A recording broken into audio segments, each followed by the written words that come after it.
రేపు శుక్రవారం రోజున మర్చిపోకుండా నిమ్మకాయను ఈ ప్రదేశంలో పడేస్తే చాలు. క్షణాల్లోనే మీ దరిద్రాలు, మీ కష్టాలు, బాధలన్నీ కూడా పోతాయి. అలానే కాకుండా అద్భుతమైన ఫలితాలు వస్తాయి. మీ జీవితం మారిపోతుంది. మీ జీవితంలో ఉండే కొన్ని రకాల బాధలు కూడా పోవటానికైతే అవకాశం ఉంటుందన్నమాట. శుక్రవారం ఖచ్చితంగా ఈ నిమ్మకాయ పరిహారం అయితే చేయండి. మనకేంటంటే నార్మల్గా అండి నిమ్మకాయ మనకు అంటే పరిహారాల పరంగా ఉపయోగపడుతుందని తెలుసు, కానీ ఎలాంటి పరిహారాలు చేసుకుంటే నిమ్మకాయ పరంగా మనకు ఎలాంటి ఫలితం వస్తుందనేది చాలా మందికి తెలియదనమాట. అయితే రేపు శుక్రవారం కదా, శుక్రవారం రోజున ఖచ్చితంగా గుర్తుపెట్టుకోండి. ఇప్పుడు చెప్పి చిన్న చిన్న పరిహారాలు చేసుకోండి. అంటే వీటి వల్ల ఏంటంటే కనుక మనకు దైవానుగ్రహం కలగటంతో పాటు అన్ని విధాలుగా కూడా బాగుంటుందండి. ఇబ్బందులు అనేవి ఉండవన్నమాట. ముఖ్యంగా చెప్పాలంటే మన జీవితంలో ఉండే కొన్ని రకాల దుఃఖాలు, దరిద్రాలు, కష్టాలు, సమస్యలు వస్తూ ఉంటాయి. మనం ఎవరికి చెప్పుకోము, చాలా బాధపడుతూ ఉంటాం, ఇబ్బంది పడిపోతూ ఉంటాం, ఏం చేయాలో కూడా అర్థం కాదు కదా. అయితే అలాంటి వాళ్ళు ఈ పరిహారం చేయటం వల్ల అద్భుతంగా కలిసి వస్తుంది. అద్భుతమైన ఫలితాలు కూడా ఉంటాయని మనకు పురాణ గ్రంథాల్లో చెప్పబడుతుంది. శుక్రవారం పూట ఎవరైతే నిమ్మకాయతో పరిహారం చేస్తారో అలాంటి వాళ్ళ యొక్క జీవితం ఖచ్చితంగా మారిపోతుందన్నమాట. కాబట్టి మీరు ఈ విధంగా ఆచరించండి. ముఖ్యంగా ఏంటంటే శుక్రవారం ఎలా నిమ్మకాయతో పరిహారం చేయాలి అనేది తెలుసుకునే ముందు ఒక చిన్న రిక్వెస్ట్ అండి. వీడియోకి ఒక లైక్ ఇచ్చి ఛానల్ని కొత్తగా చూస్తున్నట్టయితే సబ్స్క్రైబ్ చేసుకోండి. అయితే శుక్రవారం రోజున ఉదయాన్నే లేవండి. అంటే సూర్యుడు ఉదయించక ముందుకే మనం లేస్తే చాలా మంచిదండి. అలా లేచిన తర్వాత ఇల్లంతా కూడా క్లీన్ చేసుకోండి. ఇల్లంతా కూడా క్లీన్ చేయండి. అలానే కాకుండా ఇంటిని వాకిలి శుభ్రం చేసుకుని ఇంట్లో పసుపు నీళ్లు చల్లుకోండి. పసుపు నీళ్లు చల్లండి. ఒకవేళ పసుపు నీళ్లు చల్లటం వీలు పడకపోతే ఇంటిని మాపు వేసేటప్పుడు ఒక కర్పూర బిళ్ళ చేతితో మెదిపి ఆ పౌడర్ని కలిపి చిటికెడంత పసుపుని నీళ్ళల్లో కలిపి ఇల్లంతా కూడా తుడ్చండి. ఇంట్లో ఒక తెలియని పాజిటివ్ వైపు అనేది అంటే మనకు అంటే ఏర్పడుతుందన్నమాట. కాబట్టి ఇలా చేసేసుకోండి. ఆ తర్వాత మీరు ఇంకా ఇంట్లో అంటే అంత పని అయిపోయిన తర్వాత గుమ్మానికి చక్కగా పసుపు రాసేసి కుంకుమతో బొట్టు పెట్టి వాకిట్లో ఏంటంటే కనుక ముగ్గు పెట్టండి. అలా ముగ్గు పెట్టడం వల్ల ఏమవుతుందంటే అలా గుమ్మానికి పసుపు రాయటం వల్ల అలాంటి గుమ్మాన్ని మనం ముగ్గు పెట్టుకుంటాం కదా, వాకిలి చూడటానికి ఎంత కలగా ఉంటుందండి. మనం ముగ్గు పెట్టకపోతే బోసిపోయినట్టు ఉంటుంది కదా. అయితే ముగ్గు పెట్టి గుమ్మానికి పసుపు రాస్తే ఏదో పండగ వాతావరణం ఉంటుంది. అలానే కాకుండా చూడటానికి కూడా చక్కగా ఉంటుంది కదా. అయితే అలాంటి గుమ్మాన్ని, అలాంటి వాకిల్ని లక్ష్మీదేవి ఇష్టపడుతుందని పురాణాలలో చెప్పబడుతుంది. అందుకే ఈ విధంగా చేసేసుకోండి. ఇంకా ఆ తర్వాత ఇంకొకటి ఏంటంటే ఇలా చేసిన తర్వాత శుచిగా స్నాన కార్యక్రమాలు చేసుకోండి. స్త్రీలు ముఖ్యంగా శుక్రవారం పూట శరీరానికి పసుపుని పట్టించి స్నానం చేస్తే లక్ష్మీ కటాక్షం అనేది కలుగుతుంది. ఇది చాలా మందికి తెలుసు, కానీ కొంతమందికి సమయం లేక చేయరు కదా. మీరు శరీరానికి పట్టించకపోయినా పర్వాలేదండి, కనీసం మొహానికైనా సరే ఏంటంటే చక్కగా పసుపు పట్టించి స్నానం అనేది చేయండి. అలా స్నానం చేసిన తర్వాత ఏంటంటే ఉతికిన వస్త్రాలు ధరించండి. శుక్రవారం పూట నల్లటి వస్త్రాలు, బ్లూ కలర్లో ఉండే బట్టలు, గ్రే కలర్లో ఉండే బట్టలు ధరించకూడదు. ఈ రంగులు అంటే ఏంటంటే కనుక అమ్మవారికి అసలు నచ్చదు, ఆ తల్లి ఇష్టపడదు. అంటే దుస్తువులని దరిద్రంగా భావిస్తారు. కాబట్టి వాటిని శుక్రవారం ధరించకపోవడం బెటర్ అనమాట.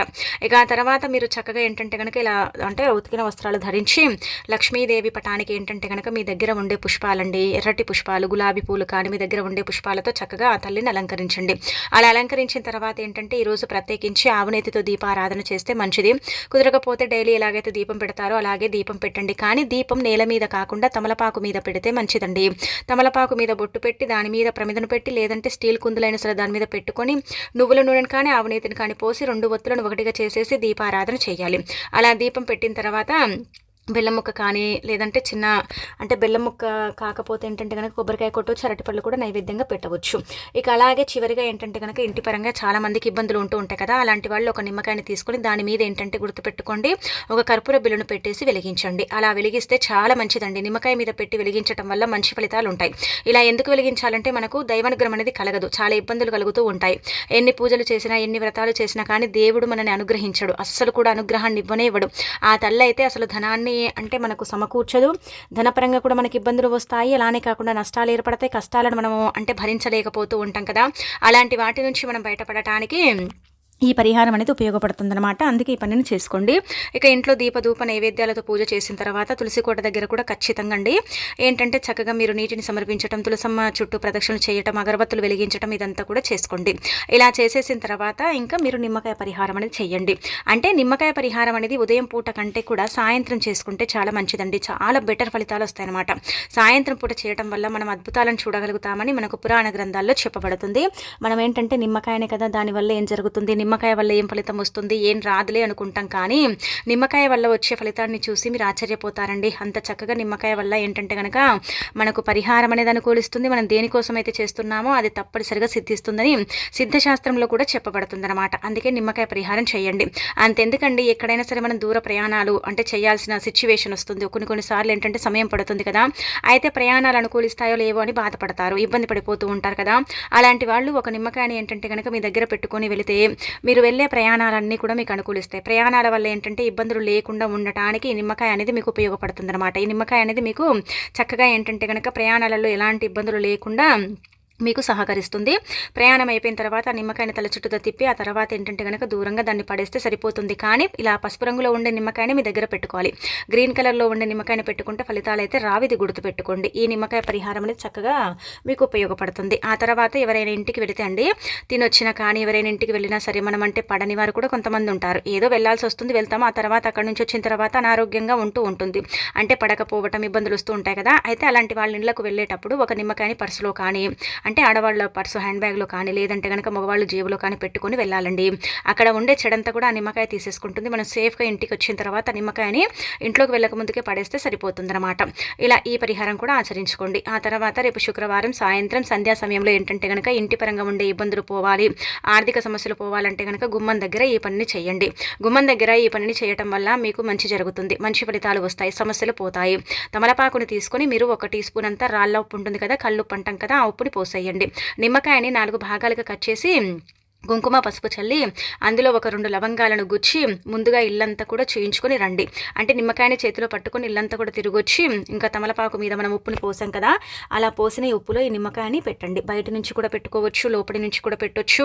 డైరెక్ట్గా మీరు ఏంటంటే తమలపాకు నేల మీద కాకుండా ప్లేట్లో పెట్టుకోవచ్చు. ఒక చిన్న ప్లేట్లో పెట్టేసి దాని మీద ఉప్పు పోసి నిమ్మకాయని పెట్టాలి. అలా పెట్టేసి ఏంటంటే ఇంటి పరంగా మాకు మంచి ఫలితాలు రావాలి, లక్ష్మీదేవి మా ఇంట్లోకి ప్రవేశించాలి, మా నరదిష్టి అంతా కూడా పోవాలి, దిష్టి దోషాలతో కష్టాలతో ధన సమస్యలతో చాలా ఇబ్బంది పడుతున్నాం, బాధలు పడుతున్నాం, అసలు ఇవి ఏవి ఉండకూడదు, మాకు దైవానుగ్రహంతో పాటు లక్ష్మీదేవి అనుగ్రహం కలగాలి, డబ్బు 4 వైపుల నుంచి మా దగ్గరికి దూసుకురావాలి అన్నట్టుగా సంకల్పం చెప్పుకోండి. అలా చెప్పేసుకొని గుమ్మం దగ్గర పెట్టేసి వదిలేసి రాత్రంతా కూడా ఇంకా తెల్లారి లేచిన తర్వాత ఆ తమలపాకుతో సహా కవర్లో పోసేయండి. ఆ నిమ్మకాయ ఉప్పు ఇదంతా కూడా కవర్లో పోసేసి మీరేం చేయండి కనుక వీలుంటే అప్పటికప్పుడే తీసుకెళ్ళి పడేయండి. అలా కుదరకపోతే ఏం చేయండి, మీ పనులు అయిపోయిన తర్వాత మీరు ఇంట్లో నుంచి బయటికి వెళ్తారు కదండి, వెళ్ళేటప్పుడు ఏంటంటే కనుక తీసుకెళ్ళి ఏదైనా చెట్టు మొదట్లో కానీ పారే నీళ్ళల్లో కానీ పడేసి రండి. అలా రావటం వల్ల మీ ఇంటి పరంగా మీకు మంచి జరుగుతుందండి, చాలా అద్భుతమైన ఫలితాలు వస్తాయి. ఈ నరదిష్టి, నరకన్ను, చెడు కన్ను, చెడు దిష్టి ఉంటుంది కదా, వాటన్నిటి నుంచి కూడా మీరు 99% బయటపడతారండి. అద్భుతాలను చూస్తారని చెప్పొచ్చు. అంత చక్కగా పనిచేసే పరిహారం అన్నమాట. మనం ఏంటంటే నిమ్మకాయనే కదా, నిమ్మకాయ వల్ల ఏం జరుగుతుంది, ఎలాంటి ఫలితం వస్తుందో అనుకుంటాం, కానీ చాలా మంచి ఫలితాలను అయితే మనం పొందొచ్చు, చాలా అద్భుతమైన రిజల్ట్ని మనం చూడొచ్చు అనమాట. అందుకే నిమ్మకాయ పరిహారం అనేది తప్పక ఆచరించండి. ఒక నిమ్మకాయ మానవ జీవితాన్ని మార్చేస్తుంది, మానవుడికి కావలసినంత అంటే సమస్యను తీర్చి ఐశ్వర్యాన్ని ఇస్తుందన్నమాట. అందుకే ప్రయత్నించుకోండి. ఆ తర్వాత దిష్టి దోషాలతో బాధపడేవారు, నరదిష్టితో ఇబ్బంది పడేవారు ఏంటంటే ఇప్పుడు చెప్పి ఈ పరిహారం ఇంకొకటి చేసుకోండి. ఒక ప్లేట్ తీసుకొని అందులో 1/2 స్పూన్ ఆవాలు, 1 స్పూన్ అంత రాళ్ళ ఉప్పు, ఆ తర్వాత చిటికెడు కుంకుమ పసుపు, 1 నిమ్మకాయ తీసుకొని దానికి కుంకుమతో జస్ట్ ఇలా బొట్టు పెట్టండి. ఇది నరదిష్టి నివారణ పరిహారం అని మనకు పరిహార శాస్త్రంలో చెప్పబడుతుందన్నమాట. నరదిష్టి సోకిన వ్యక్తి ఎప్పుడు చూసినా కానీ జబ్బు పడుతూ ఉంటారు, అనారోగ్య సమస్యలు వెంటాడుతూ ఉంటాయి, ఆరోగ్యం సరిగ్గా ఉండదు, నిలకడగా ఉండదు, ఎప్పుడు ఇబ్బందులే, కష్టాలే, బాధలే, సమస్యలే వస్తూ ఉంటాయన్నమాట. ఆ మనిషి లైఫ్లో ఏంటంటే కనుక జీవితం అంతా కూడా అండి ఎంత చేసుకున్నా కలిసి రాక ఇబ్బంది పడుతూ ఉంటారనమాట. అలా ఉండకుండా ఉండాలన్నా, మీరు మంచి ఫలితాలను పొందాలన్నా సరేనండి, ఈ నిమ్మకాయ పరిహారం అనేది ఖచ్చితంగా ఆచరించండి. మనం ఏంటంటే నిమ్మకాయనే కదా జరుగుతుందో లేదో అనుకుంటాం, కానీ తప్పకుండా జరుగుతుంది, తప్పకుండా ఫలితాలు అయితే వస్తాయన్నమాట.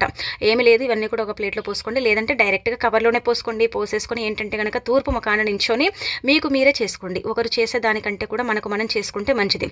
ఇంట్లో చేసే వీళ్ళు ఉంటే ఇంట్లో చేసుకోండి, ఇంట్లో చేసే వీళ్ళు లేకపోతే ఇంటి బయట ఎక్కడైనా సరే చెయ్యండి. చేసేసి దూరంగా పడేసి ఇంటికి వచ్చి కాళ్ళు చేతులు శుభ్రం చేసుకోండి. నరదిష్టి అంతా కూడా పోతుంది, చెడు దిష్టి నుంచి బయటపడతారు, ఎలాంటి సమస్యలు అనేవి ఉండవు, ఇబ్బందులు అనేవి లేకుండా ఏంటంటే కనుక లైఫ్లో మీరు ముందుకు వెళ్ళడానికి కూడా అవకాశం ఉంటుంది. చాలా చిన్న పరిహారం, ఫలితాలను అయితే మనం ఎక్కువగా చూడొచ్చు అనమాట. ఆ ఫలితాలను ఎక్కువగా చూసేసి మనం ఆశ్చర్యపోవచ్చు. కాబట్టి రేపు శుక్రవారం రోజున మర్చిపోకుండా ఆచరించండి. ఈ చిన్న చిన్న పరిహారాలే మీ జీవితాన్ని మార్చేసి అద్భుతమైన ఫలితాలను ఇస్తాయన్నమాట. ఈ యొక్క పరిహారం మీ నరదిష్టిని ఎక్కడికక్కడ తొక్కేస్తుందండి, అంటే ఎక్కడికక్కడ అంటే పగలగొడుతుందన్నమాట. ఈ నరదిష్టి మన నుంచి దూరం అయిపోతుంది, నరదిష్టి బాధల నుంచి మీరు బయటపడతారు. చిన్న చిన్న అనారోగ్య సమస్యలు ఉన్నా సరే వాటి నుంచి కూడా మీరు బయటికి రావడానికైతే ఉపయోగపడే పరిహారం అని మనకు పరిహార శాస్త్రంలో చెప్పబడుతుందన్నమాట. ఇది చాలా మంది చేసిన పరిహారం అండి, కొత్తదేం కాదు. కొంతమందికి తెలుసుండొచ్చు, కొంతమందికి తెలియకపోవచ్చు. కాబట్టి ఒకవేళ మీకు తెలియకపోతే మీరు ఇది చెయ్యండి, ఒకసారి అర్థమైపోతుంది. నరదిష్టి సోకితే ఏంటంటే గనక చాలా వరకు కూడా అండి మన లైఫ్‌లో మనం ఎప్పుడు చూడనటువంటి సమస్యలన్నీ కూడా చూస్తూ ఉంటాం కదా! మరి అలా జరగకుండా ఉండాలంటే మాత్రం ఈ పనినైతే చెయ్యండి. నిమ్మకాయనే కదా ఇవన్నీ కూడా వేస్ట్ అయిపోతాయి, ఫలితాలొస్తాయో రావో ఇలాంటి డౌట్‌లు పెట్టుకోకండి. ఇలాంటి సందేహాలు పెట్టకండి. చేసుకున్నామా, ఫలితం పొందామా అన్నట్టుగా ఇంక వదిలేయండి మీరు. ఇంక ఇందులో ఎలాంటి డౌట్‌లు పెట్టుకోకుండా చేసేసుకోండి, సరిపోతుంది. ఇది చిన్న పరిహారమే నిజం చెప్పాలంటే గనక. ఈజీగా చేసేసుకునే పరిహారం. ఇందులో రూపాయిని కూడా మనం ఖర్చు పెట్టము. నిమ్మకాయలు మన ఇంట్లో ఉంటాయి. అలానే కాకుండా ఆవాలు, అలాగే రాళ్ళ ఉప్పు, పసుపు, కుంకుమ మన ఇంట్లో ఉంటుంది. మనం ఎక్కడి నుంచి అండి డబ్బుని ఖర్చు చేస్తాం? ఎక్కడి నుంచి కూడా డబ్బుని ఖర్చు చేయం. మన ఇంట్లో ఉండేటివే తీసేసుకొని మనం ఏంటంటే కనుక చక్కగా పరిహారం చేసుకొని మనకుండే చెడుని తొలగించుకుంటాం. ఆరోగ్యం బాగాలేకపోయినా, అనారోగ్య సమస్యలు వచ్చినా మనం ఏం చేస్తాం? వేలకు వేలు ఖర్చులు పెడతాం. కానీ పరిహారం కోసం ఒక 10 రూపాయలు ఖర్చు పెట్టి మనం చేయలేమండి. ఎందుకంటే అది పని చేస్తుందో లేదో కొంతమందికి నమ్మకం ఉంటుంది, కొంతమందికి నమ్మకం ఉండదు. కొంతమంది నమ్ముతారు, కొంతమంది అసలు నమ్మరు. ఇది మూఢనమ్మకం, ఇది జరగదు అనుకుంటారు. కానీ శాస్త్రాల్లో ఇవి సిద్ధించిన పరిహారాలండి. అంటే వీటికి ఎక్కువగా చెప్పాలంటే గనక సిద్ధించిన పరిహారాలంటే చేసుకొని ఫలితాలను పొందిన పరిహారాలన్నమాట. అలా వాళ్ళకు ఉపయోగపడిన తర్వాత ఈ శాస్త్రాల్లో అంటే చెప్పడం జరిగిందనమాట. మన పూర్వీకులు ఇలాంటివి ఆచరించేవారండి. వేలకు వేలు డబ్బులు పెట్టి వాళ్ళు ఏం బాగు చేయించుకునే వాళ్ళు కాదు. ఈ చిన్న చిన్న పరిహారాలతో ఏంటంటే కనుక వాళ్ళ లైఫ్ స్టైల్ కావచ్చు, వాళ్ళకుండే ఇబ్బందులు కావచ్చు పోగొట్టుకునేవారు. మనం బాగుపడితే చూసి ఓర్వలేని వారు, మనం ఏంటంటే కనుక బాగుంటే చూసి అంటే కుళ్ళుకునేవారు మన చుట్టూదానే ఉంటారు. మనలోనే చాలామంది ఉంటారు. మన ముందు ఒకలాగా నటిస్తారు, మన వెనక ఇంకోలాగా నటిస్తూ ఉంటారు.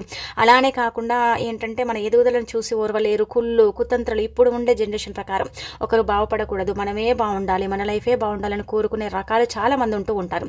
కాబట్టి అలాంటి వాళ్ళకైతే ఇది చక్కగా పనిచేస్తుందని చెప్పొచ్చు. కాబట్టి ప్రయత్నించుకోండి. ఇక రేపు శుక్రవారం కదా, అయితే కొన్ని నియమాలను పాటించండి. అంటే లక్ష్మీదేవి అనుగ్రహం అనేది కొంతమందికి అసలు ఉండదండి. లక్ష్మీదేవి అనుగ్రహం ఉందనుకోండి, మీరు ఏంటంటే కనుక చెప్పాలంటే బిచ్చగాళ్ళు సైతం కుబేరులు అవుతారు. లక్ష్మీదేవి అనుగ్రహం లేదనుకోండి, ఎంత చేసుకున్నా కానీ కలిసి రాదు. ఎన్ని ఇబ్బందులు వస్తూ ఉంటాయంటే కనుక ఎవరితో చెప్పుకోలేమన్నమాట. ధన సమస్యలు ముఖ్యంగా ఇబ్బంది పెడుతూ ఉంటాయి. అప్పుల కూబిలో పడిపోతాము, అప్పుల్లో మునిగి తేలుతూ ఉంటామన్నమాట. ఆ అప్పులు కూడా తీరవు. అనేక రకాల కష్టాలు, సమస్యలు చుట్టుముడుతూ ఉంటాయి. బాధలు కూడా అలాగే వస్తూ ఉంటాయి. ఏం చేయాలో అర్థం కాదు. అమ్మవారి అనుగ్రహం లేదు, రూపాయి కూడా పుట్టదు. ఎంత కష్టపడతామంటే గనక అంత కష్టపడతామండి. అయినా కానీ లక్ష్మీదేవి మమ్మల్ని అనుగ్రహించదండి అనుకుంటారు కదా. అలాంటి వాళ్ళు శుక్రవారం పూట 2 యాలకులండి. మీరు అనుకోవచ్చు యాలకులు అంటే అమ్మవారి యొక్క రూపం అండి. యాలకులకు అతీత శక్తి ఉంటుంది. చాలా మంది కూడా శుక్రవారం 21 యాలకులు తీసుకొని దండ చేసి అమ్మవారికి సమర్పిస్తారు. మాలను సమర్పించి ఆ తర్వాత దాన్ని తీసి పవిత్రంగా వ్యాపారం చేసే స్థలాల్లో ఒక వస్త్రంలో కట్టి గల్లాపెట్టెల్లో పెట్టుకుంటారు. మార్వాడిస్ కావచ్చు, కొంచెం బాగా డబ్బుండే వాళ్ళు చేస్తారు ఈ పని. మనం ఏంటంటే తెలిసిన కానీ చెయ్యము. ఎందుకంటే 21 యాలకులా అందు ఖర్చు పెట్టాలా అన్నట్టుగా ఏంటంటే మనలో మనం నెగిటివ్గా ఆలోచించుకొని మనం పరిహారాలు చేయం. కానీ దానివల్ల ఎంత బెనిఫిట్ ఉంటుందో తెలుసా అండి? అంత బెనిఫిట్ ఉంటుంది. లక్ష్మీదేవి అండి అంటే అమ్మవారికి ధరించిన తర్వాత, అమ్మాలను సమర్పించిన తర్వాత మన దగ్గర పెట్టుకుంటున్నాం కాబట్టి మన దగ్గరికి డబ్బు ఏదో ఒక రూపంలో దూసుకొస్తుంది, ఏదో ఒక రూపంలో మన చేతికి అందుతుంది. ధన సమస్యలు పూర్తిగా పోయి మనకేంటంటే బాగా కలిసి వస్తుందని శాస్త్రాల్లో చెప్పబడుతుంది అనమాట. అందుకే మీరు ఖచ్చితంగా ఈ పరిహారం అయితే చేసుకోండి. ఇంకా తర్వాత ఇలా చేయటం ఒకవేళ కుదరదండి అనుకుంటే 2 యాలకులు పుచ్చిపోకూడదండి. పుచ్చిపోతే ఏంటంటే కనుక అవి పరిహారానికి పనిచేయవని శాస్త్రాల్లో చెప్పబడుతుంది కదా. పుచ్చిపోకుండా ఉండే మంచి నిగనిగలాడే యాలకులు ఉంటాయి కదా, అవి 2 తీసుకోండి. తీసుకొని పూజ చేసేటప్పుడు లక్ష్మీదేవి పటం ముందు పెట్టండి. పెట్టేసి పూజించండి. అమ్మా మాకు ధనం రావాలి తల్లి, ఐశ్వర్యం కలగాలి, డబ్బుకు సంబంధించిన సమస్యలు పోవాలమ్మా, అన్ని విధాలుగా కూడా మాకు బాగా కలిసి రావాలమ్మా, ఇబ్బందులు ఉండకూడదండి అని సంకల్పం చెప్పుకొని అమ్మవారి పటం ముందు పెట్టి ఆ తర్వాత వాటిని తీసి పర్సులో సీక్రెట్గా పెట్టుకోండి. ఎవరికి చెప్పకూడదు. మనం పర్సులో కానీ జేబుల్లో కానీ పెట్టేసి వదిలేయాలి. 3 నెలల వరకు ఉంటాయండి అవి, చెడిపోవు పాడైపోవు ఏది కాదనమాట. 3 నెలల వరకు ఉంటూ ఉంటాయి కాబట్టి మన దగ్గర పెట్టుకోవాలి. 3 నెలల తర్వాత తీసేసి ఏదైనా చిట్టుముదట్లో వేసి మళ్ళీ యాజ్ ఇట్ ఈజ్గా ఇలాగే అంటే యాలకులను పెట్టి పూజించుకొని మన దగ్గర పెట్టుకోవాలి. ఎందుకంటే యాలకులు ఎందుకు పెట్టాలంటే రూపాయి లేని దగ్గర 2 రూపాయలను చూపిస్తూ ఉంటాయి. అంటే ధన సమస్య ఏదైతే ఉంటుందో అది పూర్తిగా తొలగిస్తాయి. అలానే కాకుండా డబ్బు ఎప్పుడు కూడా అంటే పర్సు డబ్బుతో నిండిపోయి ఉంటుంది. పర్సులో కూడా డబ్బు కనిపిస్తూ ఉంటుంది కంటికి. కాబట్టి అంత శక్తివంతమైన పరిహారం కదా, కాబట్టి పాటించండి, తిరుగుండదు.